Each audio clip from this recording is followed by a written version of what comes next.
বাসার বড় পুরনো কবুতরগুলো উড়ে এসে নামছে। তো এদের নামা দেখেই এই যে বাসায় থাকা যে বাচ্চা কবুতরগুলো আছে, যেগুলো এবার আমি আহ, ঘরের বাচ্চা উঠালাম, এগুলোকে আজকে ফ্লোরিং করতে দিলাম।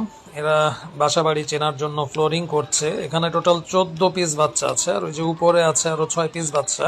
তো মজার ব্যাপার হচ্ছে যে এই যে বাচ্চাগুলো উঠছে দেখছেন, এই বাচ্চাগুলো কিন্তু এই যে যে বাচ্চাগুলোকে ফ্লোরিং করতে দেখলেন ওই বাচ্চাগুলোর সাথেরই বাচ্চা।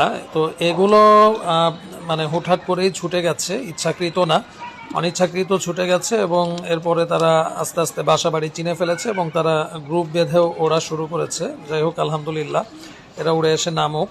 আর এখানে এই বাচ্চাগুলো ফ্লোরিং করছে। তো থরে কবুতর আছে আরো প্রায় 15-20টার মতো বাচ্চা আছে। তো টোটাল এই বছর প্রায় 50টা বাচ্চার মতো উঠানোর টার্গেট আছে। তো দেখা যাক, তো সবাই দোয়া করবেন যেন বাচ্চাগুলো ঠিকঠাক মতো সব বাসা বাড়ি চিনে ফেলে এবং খুব দ্রুতই এরা সবাই একসাথে আকাশে উঠতে পারে। প্লিজ বাপি আপি জন লাভার চ্যানেলটিকে সাবস্ক্রাইব করে সবাই পাশে থাকবেন।